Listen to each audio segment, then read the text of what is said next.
Alam mo, isa sa pinakamasarap na pakiramdam ang pagmumotor ng long ride. Hindi pong pagsakay mo pa lang ng motor, pagpapaandar ng engine, may mararamdaman ka ng kakaibang saya. Dahil kapag nagmumotor ka na sa mahabang biyahe, talagang nakakawala ng stress at ma-appreciate mo pa ang ganda ng mundo.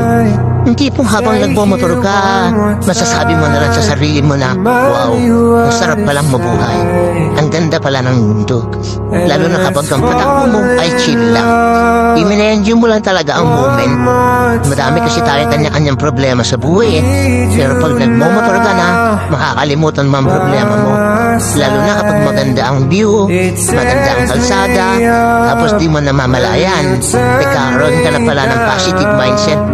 Dahil magaan ang pakiramdam mo eh. Kaya kapag stress ka na, kailangan mo lang din talaga minsan ng mahabang biyahe bilang isang pahinga.